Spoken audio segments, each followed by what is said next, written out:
Coming to paperback and Kindle Unlimited, Isis, All That Glitters.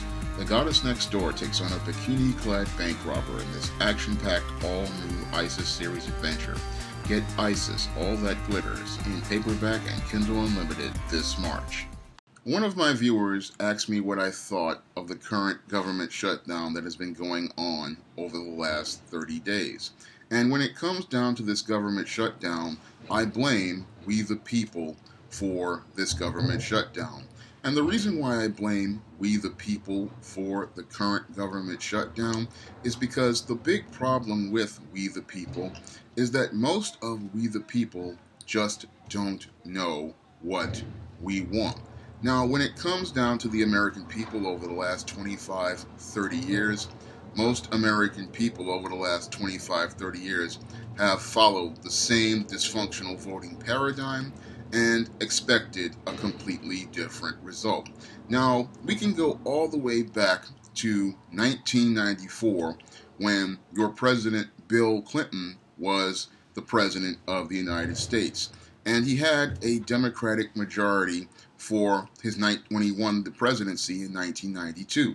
Now, in 94, we had all these Americans, after electing Bill Clinton, after the disaster that was George H.W. Bush's presidency, then decide they wanted to go out here and vote for a Republican Congress. And what that Republican Congress did was it clashed with the Democratic president, and it led to gridlock. And this pattern repeated itself way back in 2004, I believe, or 2002, with George H.W. Bush, when he had a Republican majority as the Iraq War was going on. Americans again then voted for a Democratic Congress, and that led to gridlock yet again.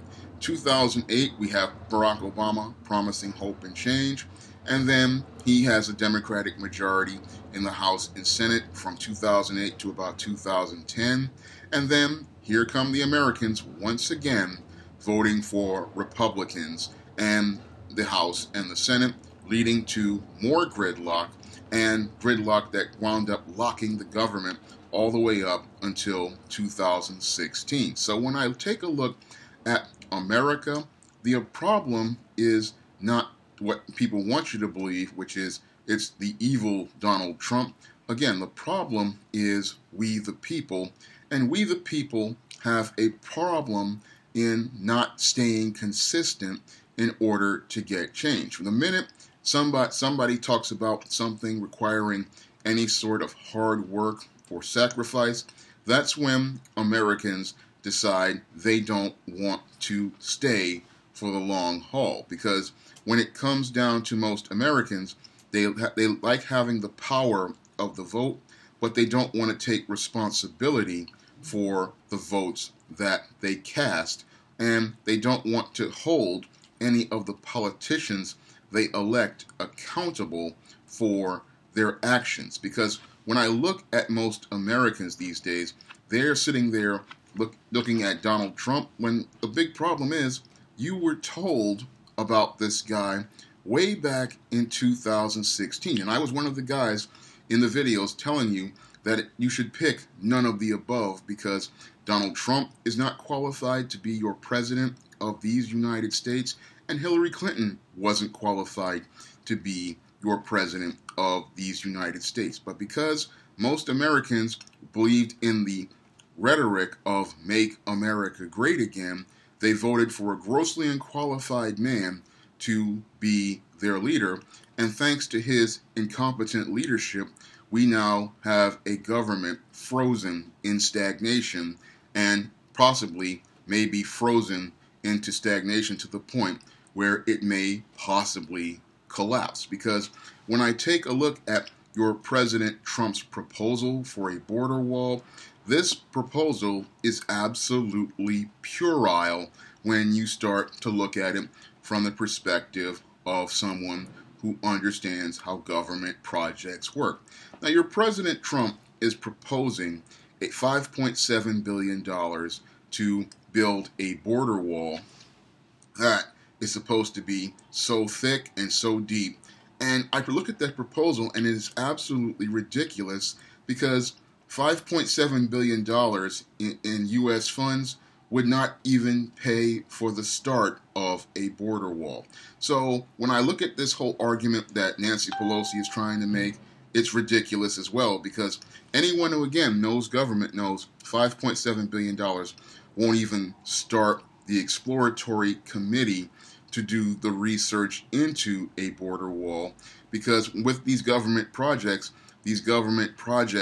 take years to get off the ground. So $5.7 billion will have come and gone just on exploratory committees alone that will be doing surveying and assessment, and that money would have been spent in one fiscal year alone. That's just on one fiscal year we're talking about.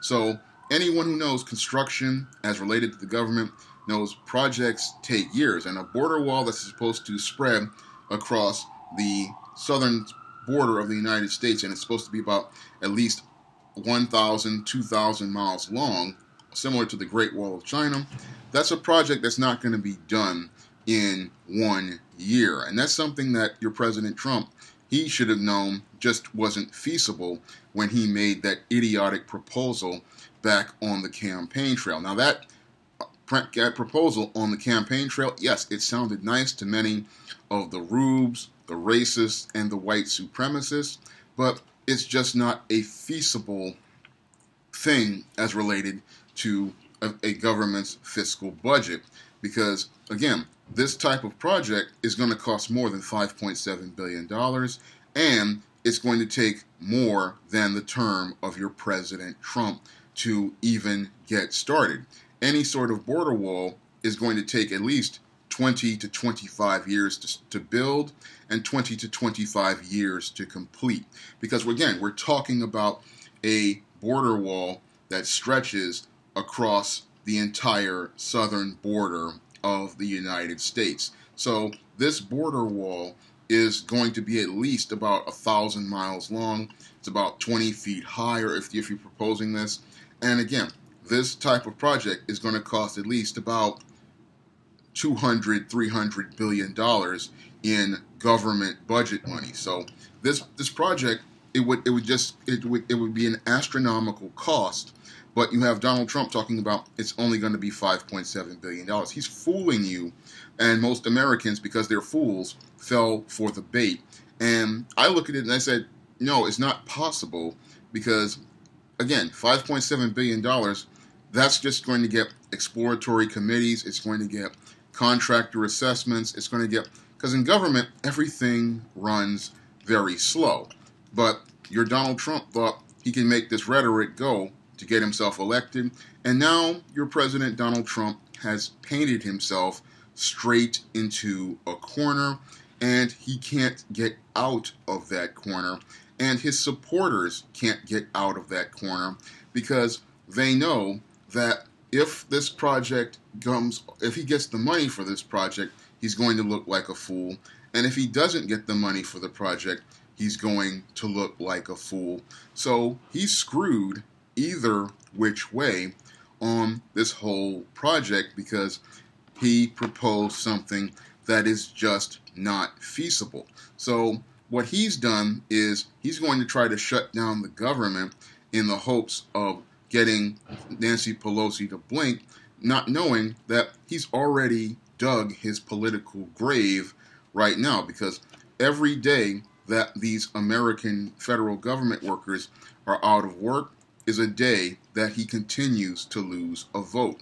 And every day that supporting businesses that get their money from the government, like state public schools and other institutions, continue to lose their federal funding or have their federal funding holding back, he is going to lose more and more votes. So your Donald Trump has dug a grave for himself, and he has also given ammunition to other Democratic candidates to destroy the entire Republican Senate. Because if any of these candidates go out here and support this border wall, the next Democratic candidates in 2020, what they're going to do is label those senators like Mitch McConnell racists and white supremacists. They're going to say that they're bigots, and that's going to literally kill their chances of getting reelected. And your Donald Trump has dug his grave, and everybody is just trying to find a way out of that grave, because this whole proposal for the border wall, again, is just not a feasible one when you look at the economics as related to that proposal. Because, again, this wall is never going to be built, and this wall can't be built in the term of the Trump presidency. Even if he got a second term, it would never be built or even started to be built, because, again, everything in government works slow. But because most of these Democrats and most of these liberals, they cannot articulate an argument that in an intelligent way, they're all talking about things as related to the border, but not things related to the budget. And if you talked about things and argued it on a budgetary scale, you would destroy Donald Trump in an instant, because, again, anyone who knows how government works and how government financing works, they would have destroyed Donald Trump right there with that argument, because, again, things in government run slow, and $5.7 billion wouldn't even get you started on a project this massive, a project that would, again, take 20 to 25 years to complete, because when it comes down to the government, there are always things like delays, cost overruns, and all sorts of issues as related to the whole business of running the government. And anyone who has worked in public administration knows this. They know that you can propose a budget for something, and usually things are going to go over budget. And when the things go over budget, that's just a part of the government business. Not to mention, you're going to have contractors in here doing things like embezzling money and things like that, and there's things that's going to go beyond things. But the thing that I look at it as is that this proposal is just completely ridiculous, and I'm no fan of the Democrats either, but I look at this proposal and they are arguing on the wrong points. If you argued on finance, you could destroy Donald Trump in 10 seconds. Now, your Donald Trump is holding out, trying to get this border wall, because, again, he knows his political future is screwed. But your Nancy Pelosi is holding out because she thinks she has the advantage. And she believes that if she continues to hold out, she can literally take the upper end, the end on things. But what's going to happen is it's going to blow up in her face too, because when I look at this whole thing as related to this government shutdown, both sides are really playing with fire, and by trying to hold the American people's government hostage, because that's what both parties are doing in this situation. They're trying to hold the American people's government hostage towards their political ideologies, and they're trying to push this idea that their ideology is the only ideology, when in actuality, it's we the people who have the ultimate choice,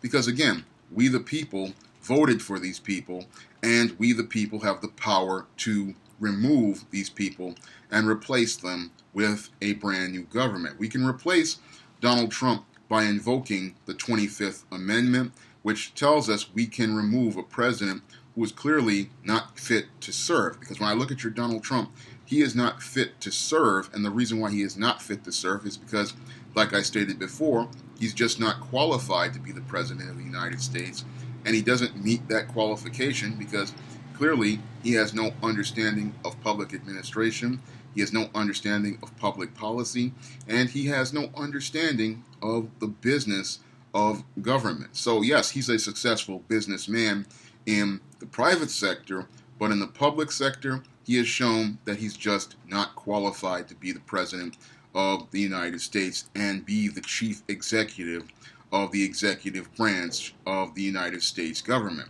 Because to shut down the government over a proposal, that is not what the Founding Fathers had intended. When it comes down to the Founding Fathers, they founded the government so it could be a government by the people and for the people, and a government where we could get compromise on solutions. And when you have a president proposing to walk away from the table, that really flies in the face of what the Founding Fathers had. And when you have a Congress that is more about representing its ideals and not the people, you have a Congress that has gone off the rails. And the whole big problem is, again, this is all due to most Americans being miseducated about their Constitution, because over the last 20 years, we have not taught social studies or American history to the American people. So we, the people, in most cases, don't even understand how our government runs. We don't understand how our government policies are run. And most people are electing people based on rhetoric instead of taking a long, critical look at the people who are being elected. And they're choosing people that corporations and special interests tell us who to vote for, instead of choosing who we want to vote for based on the platform we chose. And that's all due to people being politically lazy and being, in some cases, politically retarded, because most Americans, again, they want the government to work for them, but they don't want to do the work for their government. They don't want to go in here and make their own political platform. They don't want to say what they want.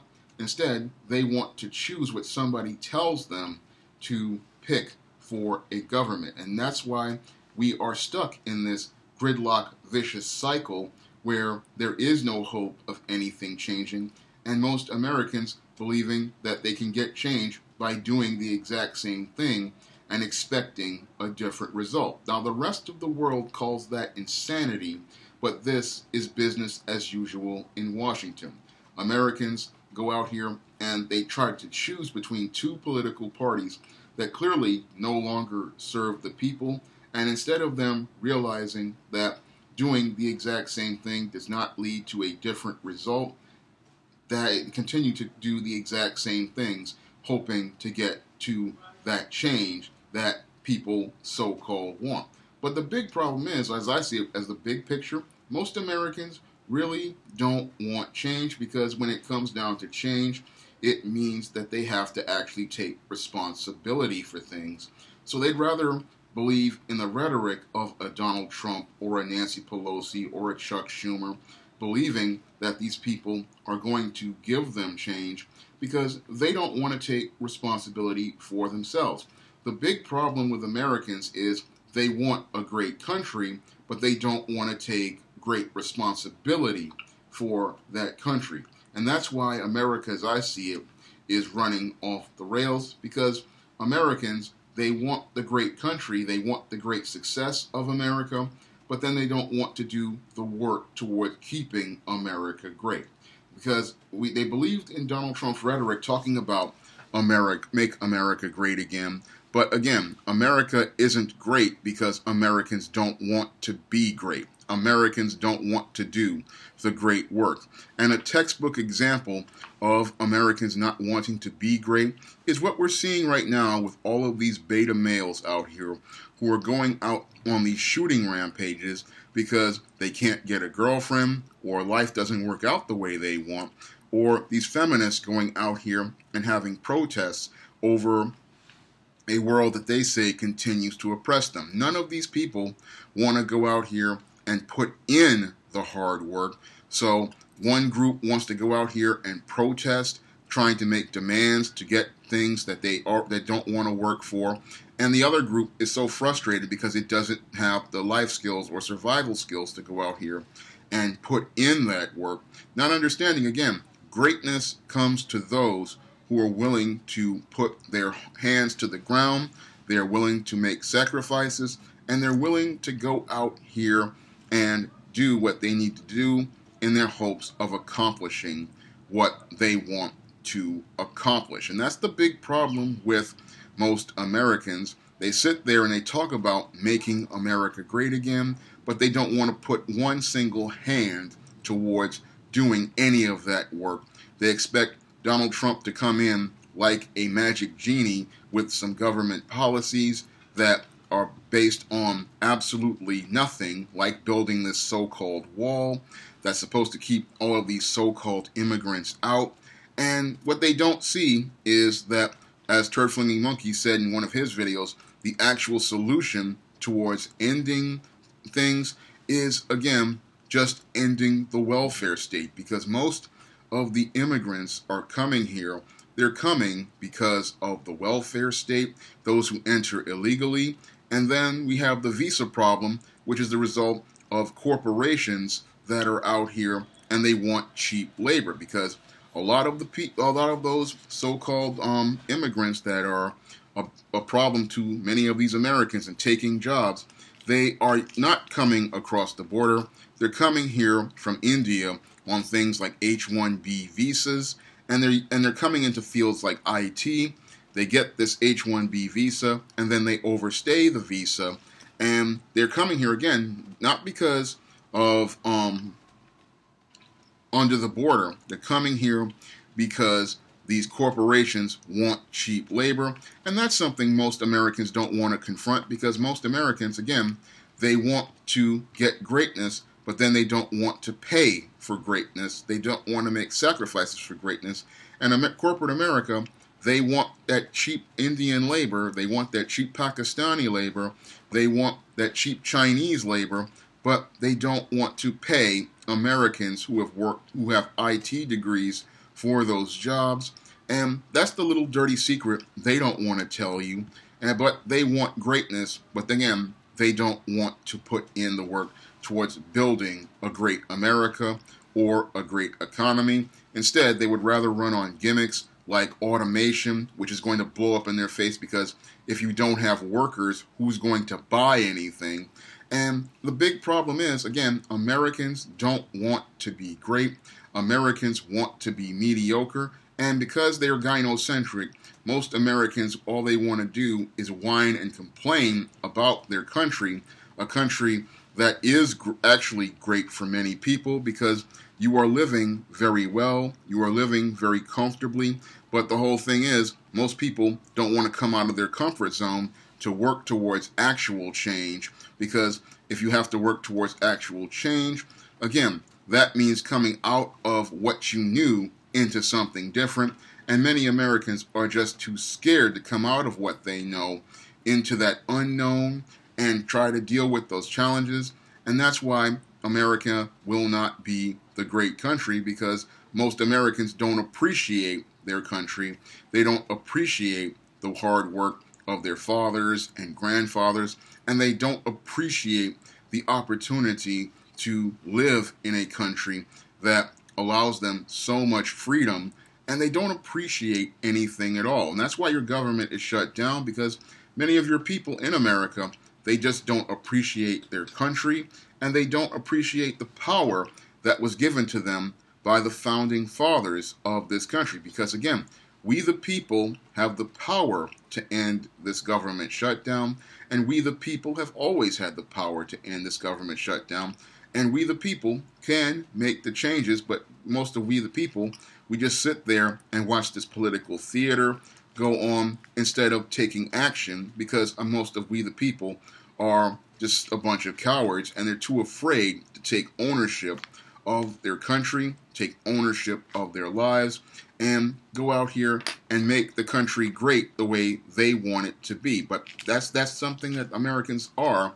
They just want to sit there and blame Donald Trump, when Donald Trump is just a representation of we the people, and Nancy Pelosi is a representation of we the people, being spoiled, entitled, and taking their lives for granted, and not understanding that if with equal rights come equal responsibility, and if you want a government that serves the people, you have to take responsibility for that government. Because again, when I look at this whole border wall situation, again, this can all end if we just end welfare, because if you end the welfare state for immigrants and you end H-1B visas, you won't have any immigrants wanting to come here, because there's no economic incentive for those immigrants to come here and migrate.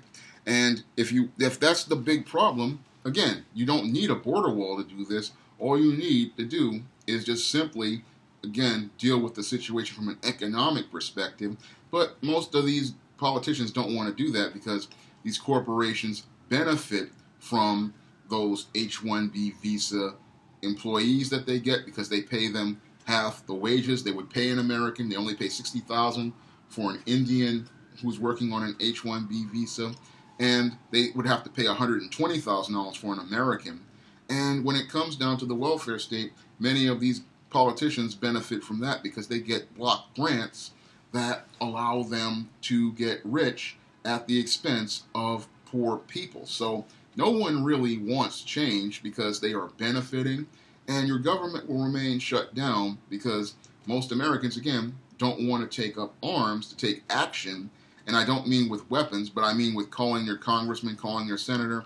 And if these people don't want to do what you tell them to do because you elected them, you can then, again, do something about those people by either, like in the president's case, invoking the 25th Amendment, or you can have a nice recall election where you insist that this person be terminated from their job. We the people have always had the power to change things, but again, most of we the people don't want to take any responsibility, and because most of we the people are passive about our government instead of active, this is why your government remains shut down, and your government is being held in this gridlock by your Nancy Pelosi and your Donald Trump over a border wall. That is just never going to happen, because when we look at it, even if Nancy Pelosi were to sign off on this border wall, the next president of the United States, who will probably come sooner rather than later, will scuttle that deal because he doesn't want to appear to be a racist, he doesn't want to appear to be a white supremacist, and he doesn't want to appear to be a bigot. So when you understand the big picture, you understand that the border wall is dead on arrival, and Trump's presidency, which hinged on the border wall, is dying as we see it, because first he said Mexico was going to pay for the wall, and now he wants America to pay for the wall.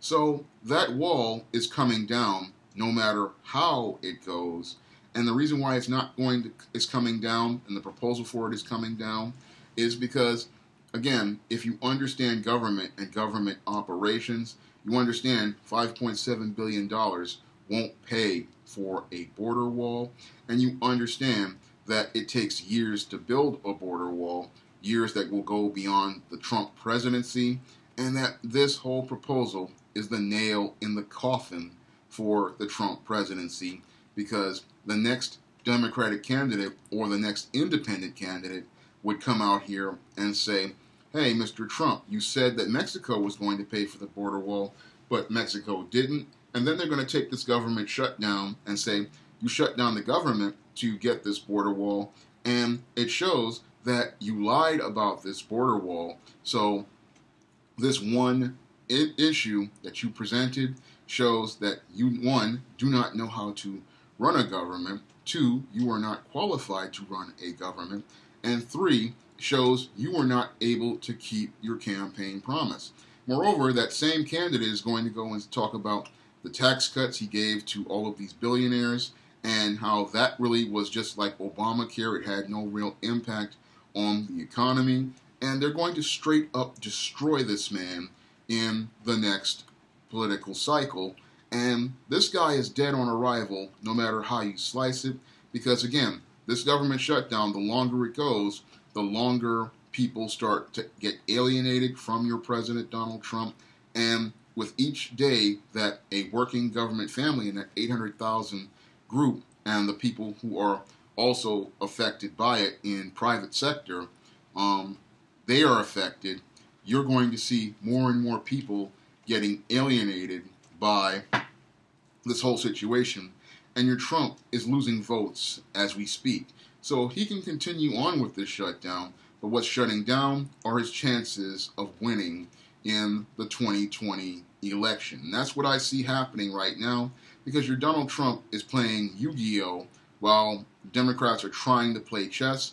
But as someone who looks at the big picture, I see both parties losing at the end of the day. Because when I look at the big picture, while your Donald Trump's approval rating is at an all-time low and was low from day one, I look at the Democrats and they're also getting ready to dig their own grave as well, because neither party has presented any sort of change that has been substantive to the American people. But again, that's also a problem, because we the people just don't know what we want. And because we flip-flop, we can't get the change that we want because we don't want to commit to anything. and we don't want to set a direction for anything because, again, most Americans are afraid of risk, they're afraid of challenge, they're afraid of change, and in order to get change, you have to go through pain, you have to go through sacrifice, and you have to go through loss. And Americans, again, are too fat, too comfortable, and too lazy, and that's why they just don't want to lose. So when I look at this government shutdown is the result of we the people, and because we the people don't know what we want, we can't get the government to give us what we need. So when I look at the big picture of America, America will never be made great again until the American people decide what they consider great and what they are willing to sacrifice in order to achieve greatness. Because greatness only comes to those who want to do what they need to do and are willing to make sacrifices to get what they want. And when I look at the American people, they just don't want greatness. They want mediocrity. And the reason why they want mediocrity is because they want everything easy. And unfortunately, that's just not how the world works. If you want greatness, you're going to have to make great sacrifice and you're going to have to overcome great challenges. But Americans don't want this. What they want to do is be comfortable. They want to be where everything is convenient. They want everything easy. And I'm sorry, but greatness doesn't come to those who are comfortable, convenient, and want everything easy. Those type of people, all they get is mediocrity, and that's why your American country is in the mediocre state that it's in, and that's why your government will probably be shut down, not just this time, but for many years to come, as each president tries to deal with we the people who are, as I see it, spoiled, entitled, lost, and confused. If you'd like to see me make more videos like this, you can donate to my Patreon by clicking the link in the description box. And if you want to try some of my SJS Direct publications, you may do so by clicking the link to Amazon.com. That's all I have to say for this video. You can comment, rate, and subscribe.